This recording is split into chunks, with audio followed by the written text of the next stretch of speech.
Capítulo 5. O universo mental. O universo é mental, ele está dentro da mente do todo. O todo é espírito, mas o que é espírito? Esta pergunta não pode ser respondida, porque a sua definição seria praticamente a do todo, que não pode ser explicado nem definido. Espírito é um simples nome que os homens dão às suas mais elevadas percepções da infinita mente vivente. Esta palavra significa a essência real, significa a mente vivente, tão superior à vida e à mente, tais como a conhecemos. Quando essas últimas são superiores à energia mecânica e à matéria. O espírito é superior ao nosso entendimento. E só empregamos esse termo para podermos falar do todo. No juízo dos pensadores inteligentes, estamos justificados falando do espírito como infinitamente vivente e reconhecendo que não podemos compreendê-la, quer raciocinando sobre ela, quer estudando a matéria na sua totalidade.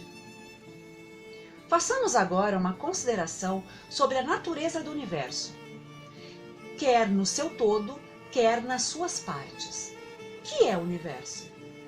Dissemos que nada há fora do todo. Então, o universo é o todo? Não, não é. Porque o universo parece ser formado de muitos e está constantemente mudando. Ou, por outras palavras, ele não pode ser comparado com as ideias que estabelecemos a respeito do todo. Então, se o universo não é o todo, ele é o nada. Tal é a conclusão inevitável da mente à primeira ideia. Mas esta não satisfaz a questão, porque sentimos a existência do universo. Ora, se o universo não é o todo, nem o nada, o que será exatamente? Examinaremos a questão. Se verdadeiramente o universo existe ou parece existir, ele procederá diretamente do todo. Poderá ser uma criação do todo, mas como poderá alguma coisa sair do nada do que o todo a teria criado? Vários filósofos respondem a essa pergunta dizendo que o todo criou o universo de si mesmo. E isso é da existência e da subsistência do todo. Mas isso não pode ser, porque o todo não pode ser dividido ou diminuído, como já vimos. E isso, se fosse verdadeiro, cada partícula do universo não poderia deixar de conhecer o seu ente, o todo. O todo não perderia o conhecimento próprio, nem se tornaria atualmente um átomo, uma força cega ou uma coisa de vida humilde. Como efeito, alguns homens, julgando que o todo é exatamente tudo e reconhecendo também que eles, os homens, existem, aventuram-se a concluir que eles eram idênticos ao todo e atroaram os ares com os seus clamores de "Eu sou Deus", para divertimento de multidão e sorriso dos lábios. O clamor do corpúsculo que dissesse "Eu sou homem" seria mais modesto em comparação. Mas que é, pois, o universo, se não for o todo separado a si mesmo em fragmentos? Que outra coisa poderá ser? De que coisa poderá ser feito? Esta é uma grande questão. Examinemo-la bem. Reconhecemos que o princípio da correspondência, vide a primeira lição, vem em nosso auxílio aqui. O velho axioma hermético, o que está em cima é como está embaixo. Pode ser empregado com êxito nesse ponto. permite-nos fazer uma rápida hipótese sobre os planos elevados, examinando-os em nós mesmos. O princípio da correspondência aplica-se a este como a outro problema. Vejamos, pois, no seu próprio plano de existência, como cria o homem. Primeiramente, ele pode criar fazendo algumas coisas de materiais exteriores. Mas assim não pode ser, porque não há matéria exterior ao todo, com as quais ele possa criar. Em segundo lugar, o homem procria ou produz a sua espécie pelo processo de geração, que é a própria multiplicação por meio da transformação de uma parte de sua substância na da sua prole. Mas assim também não pode ser, porque o todo não pode transferir ou subtrair uma parte de si mesmo, assim como reproduzir ou multiplicar a si mesmo. No primeiro caso, haveria uma revogação da lei, e no segundo, uma multiplicação ou adição do todo. Ideias totalmente absurdas. Não há nenhum outro meio pelo qual o homem criar? Sim, há. Ele cria mentalmente. E deste modo, não emprega materiais exteriores, não produz, não reproduz a si mesmo e, apesar disso, o seu espírito penetra a criação mental. Conforme o princípio de correspondência, temos razão de considerar que o todo cria mentalmente o universo, de um modo semelhante ao processo pelo qual o homem cria as imagens mentais. Este é o testemunho da razão que concorda perfeitamente com o testemunho do iluminado, como ele o manifesta pelos seus ensinos e escritos. Assim são os ensinamentos do sábio. Tal era a doutrina de Hermes. O todo não pode criar de outro modo senão mentalmente, sem empregar qualquer material, nada há para ser empregado, e nem reproduzir a si mesmo, o que é também impossível. Não se pode escapar desta conclusão da razão que, como dissemos, concorda com os mais elevados preceitos do iluminado. Justamente como vós podeis criar um universo de vós mesmos na vossa mentalidade, assim o todo cria o universo na sua própria mente. Mas o vosso universo é a criação mental de uma mente finita, enquanto o do todo é a criação de uma mente infinita. Ambos são análogos à natureza, mas infinitamente diferentes em graus. Vamos examinar cuidadosamente como fazer nos processos de criação e manifestação. Mas antes de tudo, é preciso fixardes as vossas mentes nesta frase: o universo e tudo o que ele contém é uma criação mental do todo. Com efeito, o todo é mente. O todo cria na sua mente infinita inúmeros universos que existem por eons de tempos e, contudo, para o tempo, a criação, o desenvolvimento, o declínio e a morte de 1 milhão de universos é como que o tempo do pestanejar de um olho. A mente infinita do todo é a matriz dos universos. O princípio do gênero, vide lição primeira e seguintes, é a manifestação em todos os planos da vida, quer materiais, mentais ou espirituais, mas como já dissemos, gênero não significa sexo. O sexo é simplesmente uma manifestação material do gênero. Gênero significa relativo à geração ou criação. Em qualquer lugar, em qualquer plano e em qualquer coisa é criada ou gerada, o princípio do gênero se manifesta. E isso é verdade mesmo na criação dos universos. Mas não se deve concluir disso que ensinamos a ver um Deus ou um Criador macho e fêmea. Essa ideia é um desvio dos antigos preceitos sobre este assunto. O verdadeiro ensinamento é que o todo em si mesmo está fora do gênero, assim como de qualquer outra lei, mesmo a do tempo e a do espaço. Ele é a lei que todas as leis precedem e não está sujeito a elas. Contudo, quando todo se manifesta no plano da geração ou criação, os seus atos concordam com a lei e o princípio, porque se realizam num plano inferior da existência. E, por conseguinte, ele manifesta no plano mental o princípio do gênero nos seus aspectos masculino e feminino. Mas todos vós aceitastes-a passivamente nas vossas concepções diárias. Falais na paternidade de Deus e na maternidade da natureza. De Deus, o Pai Divino, e da natureza, a Mãe Universal. Logo, reconheceis instintivamente o princípio do gênero no universo, não é verdade?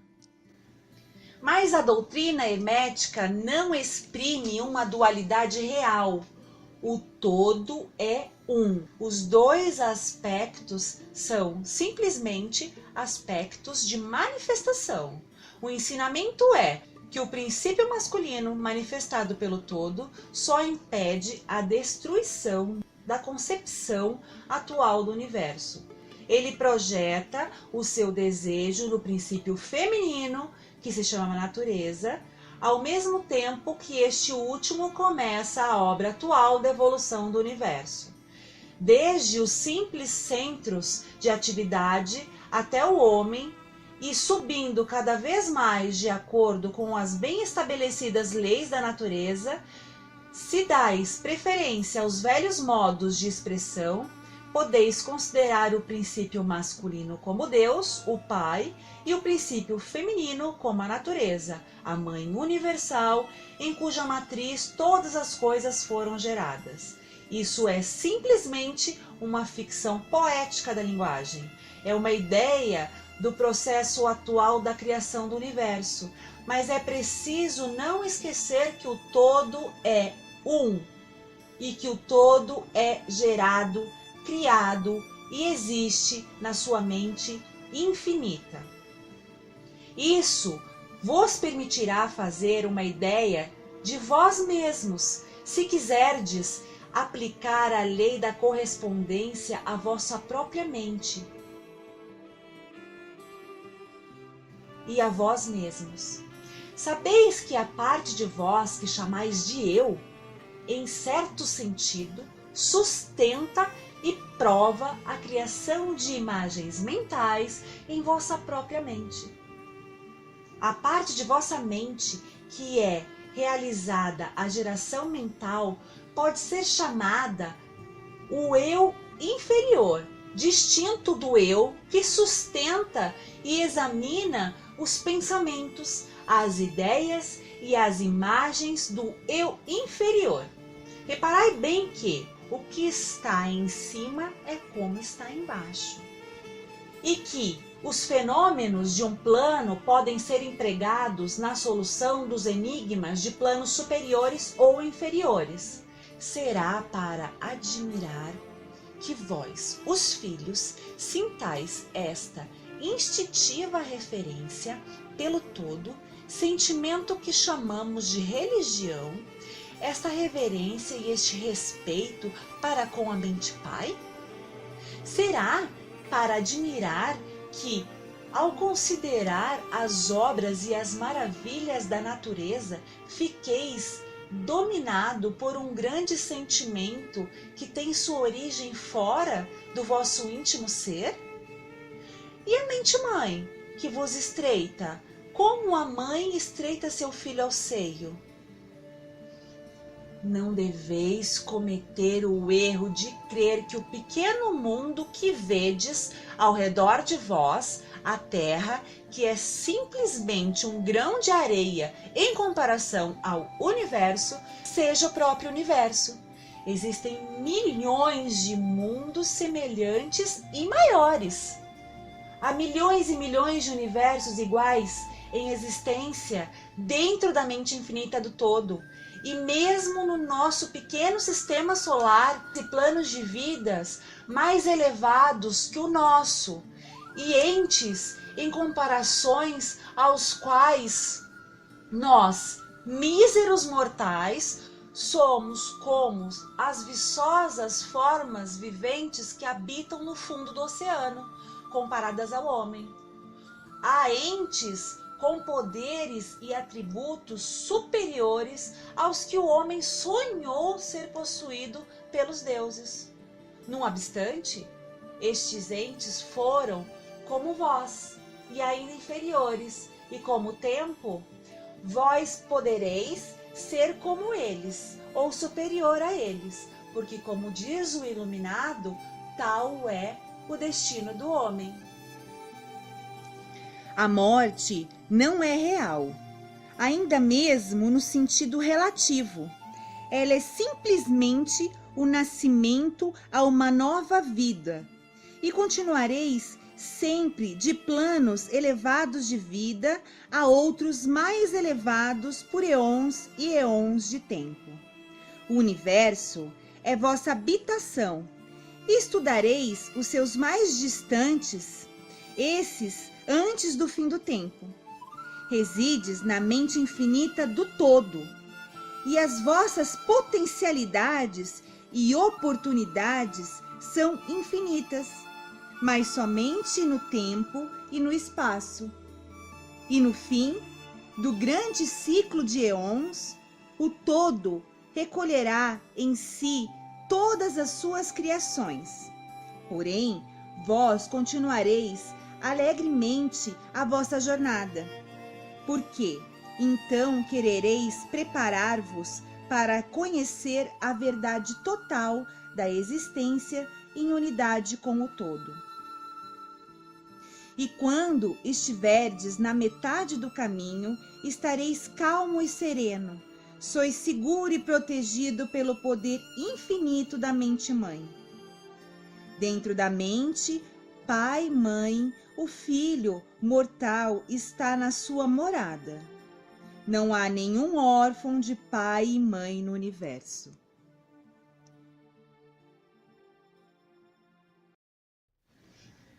Capítulo 5. O universo mental. O universo é mental, ele está dentro da mente do todo. O todo é espírito. Mas o que é espírito? Esta pergunta não pode ser respondida, porque a sua definição seria praticamente a do todo, que não pode ser explicado nem definido. Espírito é um simples nome que os homens dão às suas mais elevadas percepções da infinita mente vivente.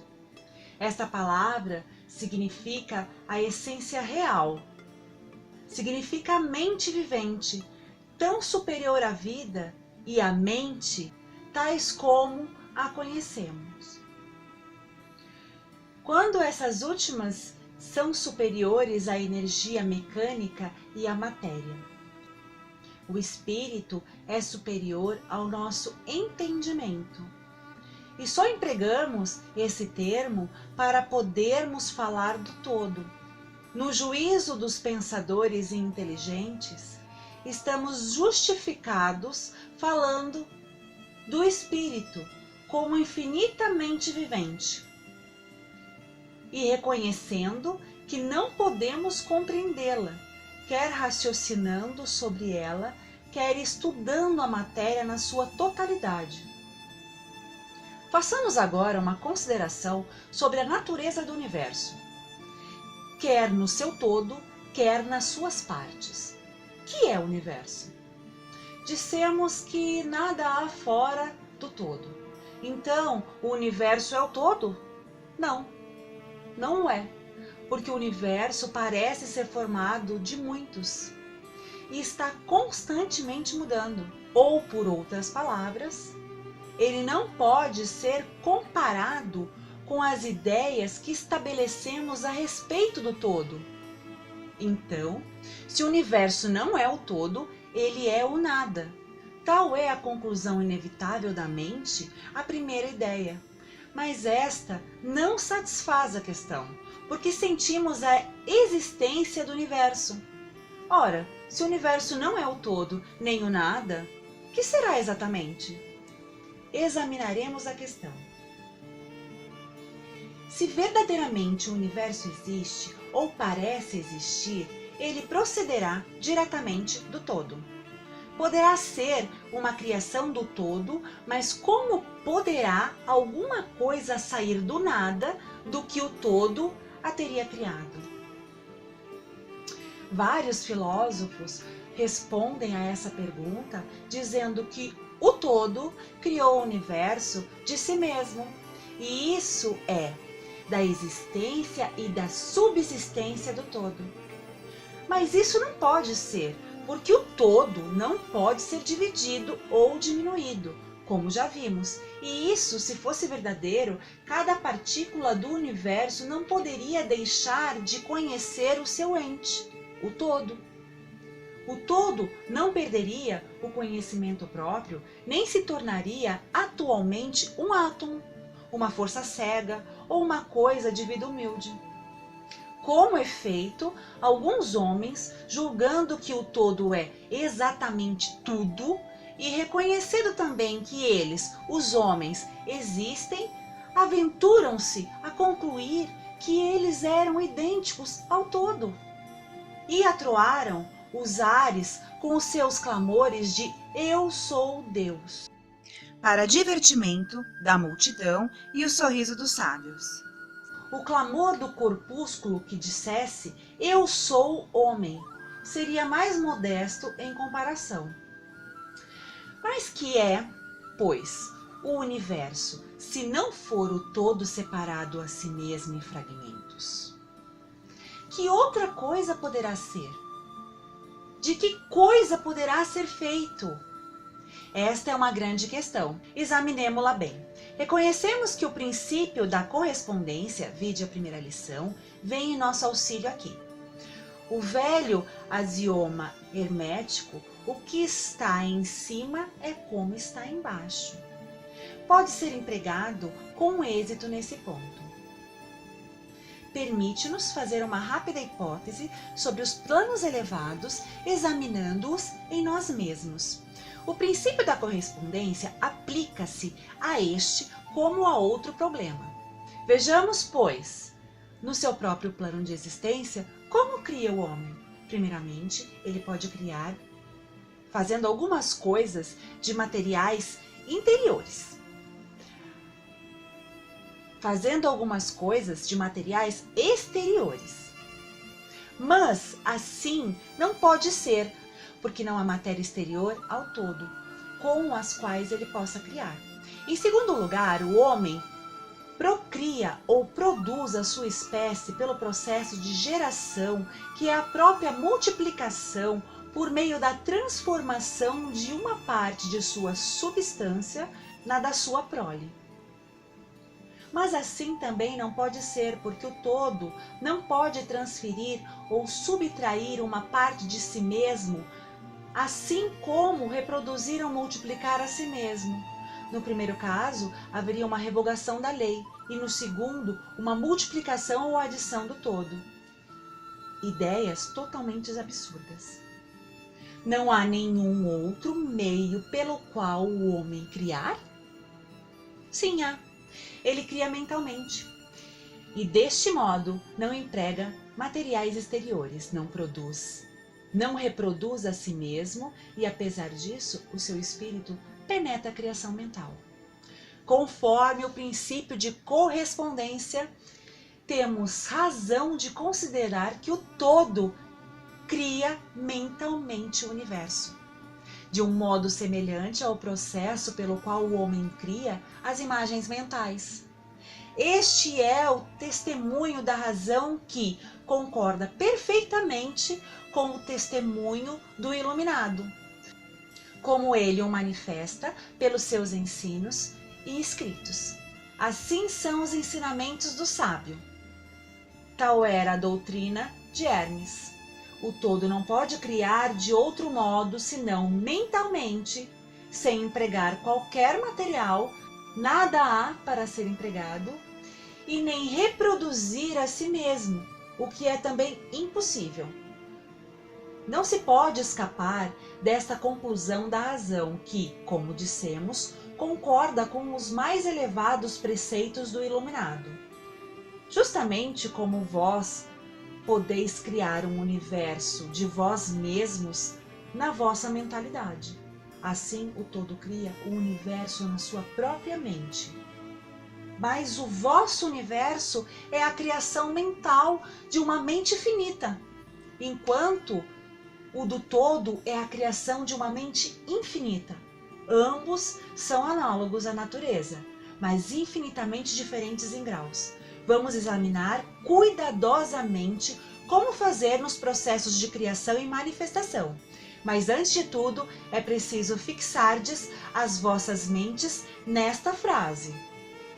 O universo e tudo o que ele contém é uma criação mental do todo.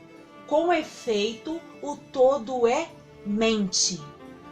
O todo cria na sua mente infinita inúmeros universos que existem por eons de tempos e, contudo, para o tempo, a criação, o desenvolvimento, o declínio e a morte de 1 milhão de universos é como que o tempo do pestanejar de um olho. A mente infinita do todo é a matriz dos universos. O princípio do gênero, vide lição primeira e seguintes, é a manifestação em todos os planos da vida, quer materiais, mentais ou espirituais, mas como já dissemos, gênero não significa sexo. O sexo é simplesmente uma manifestação material do gênero. Gênero significa relativo à geração ou criação. Em qualquer lugar, em qualquer plano e em qualquer coisa é criada ou gerada, o princípio do gênero se manifesta. E isso é verdade mesmo na criação dos universos.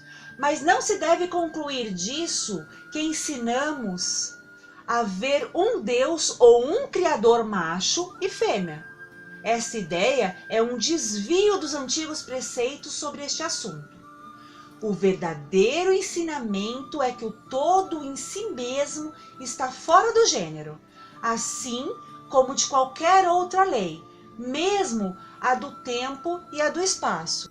Ele é a lei que todas as leis precedem e não está sujeito a elas. Contudo, quando o todo se manifesta no plano da geração ou criação, os seus atos concordam com a lei e o princípio, porque se realizam num plano inferior da existência. E, por conseguinte, ele manifesta no plano mental o princípio do gênero nos seus aspectos masculino e feminino. Mas todos vós aceitaste-a passivamente nas vossas concepções diárias. Falais na paternidade de Deus e na maternidade da natureza. De Deus, o Pai Divino, e da natureza, a Mãe Universal. E da natureza, a Mãe Universal. Logo, reconheceis instintivamente o princípio do gênero no universo, não é verdade? Mas a doutrina hermética não exprime uma dualidade real. O todo é um. Os dois aspectos são simplesmente aspectos de manifestação. O ensinamento é que o princípio masculino manifestado pelo todo só impede a destruição da concepção atual do universo. Ele projeta o seu desejo no princípio feminino, que se chama natureza, ao mesmo tempo que este último começa a obra atual da evolução do universo. Desde os simples centros de atividade até o homem, e subindo cada vez mais de acordo com as bem estabelecidas leis da natureza, se dais preferência aos velhos modos de expressão, podeis considerar o princípio masculino como Deus, o Pai, e o princípio feminino como a natureza, a Mãe universal, em cuja matriz todas as coisas foram geradas. Isso é simplesmente uma ficção poética da linguagem. É uma ideia do processo atual da criação do universo, mas é preciso não esquecer que o todo é um e que o todo é gerado, criado e existe na sua mente infinita. Isso vos permitirá fazer uma ideia de vós mesmos, se quiserdes aplicar a lei da correspondência à vossa própria mente e a vós mesmos. Sabeis que a parte de vós que chamais de eu, em certo sentido, sustenta e prova a criação de imagens mentais em vossa própria mente. A parte de vossa mente que é realizada a geração mental pode ser chamada o eu inferior, distinto do eu que sustenta e examina os pensamentos, as ideias e as imagens do eu inferior. Reparai bem que o que está em cima é como está embaixo. E que os fenômenos de um plano podem ser empregados na solução dos enigmas de planos superiores ou inferiores. Será para admirar que vós, os filhos, sintais esta instintiva... Será para admirar que vós, os filhos, sintais esta instintiva referência pelo todo, sentimento que chamamos de religião, esta reverência e este respeito para com a mente Pai? Será para admirar que, ao considerar as obras e as maravilhas da natureza, fiqueis dominado por um grande sentimento que tem sua origem fora do vosso íntimo ser? E a mente mãe, que vos estreita, como a mãe estreita seu filho ao seio? Não deveis cometer o erro de crer que o pequeno mundo que vedes ao redor de vós, a terra, que é simplesmente um grão de areia em comparação ao universo, seja o próprio universo. Existem milhões de mundos semelhantes e maiores. Há milhões e milhões de universos iguais em existência dentro da mente infinita do todo. E mesmo no nosso pequeno sistema solar, há regiões e planos de vidas mais elevados que o nosso, e entes em comparações aos quais nós, míseros mortais, somos como as viçosas formas viventes que habitam no fundo do oceano, comparadas ao homem. Há entes com poderes e atributos superiores aos que o homem sonhou ser possuído pelos deuses. Não obstante, estes entes foram como vós, e ainda inferiores, e como o tempo, vós podereis ser como eles, ou superior a eles, porque, como diz o iluminado, tal é o destino do homem. A morte não é real, ainda mesmo no sentido relativo. Ela é simplesmente o nascimento a uma nova vida, e continuareis sempre de planos elevados de vida a outros mais elevados por eons e eons de tempo. O universo é vossa habitação, e estudareis os seus mais distantes, esses antes do fim do tempo. Resides na mente infinita do todo, e as vossas potencialidades e oportunidades são infinitas, mas somente no tempo e no espaço. E no fim do grande ciclo de eons, o todo recolherá em si todas as suas criações. Porém, vós continuareis alegremente a vossa jornada, porque Então querereis preparar-vos para conhecer a verdade total da existência em unidade com o todo. E quando estiverdes na metade do caminho, estareis calmo e sereno. Sois seguro e protegido pelo poder infinito da mente-mãe. Dentro da mente, pai, mãe, o filho mortal está na sua morada. Não há nenhum órfão de pai e mãe no universo.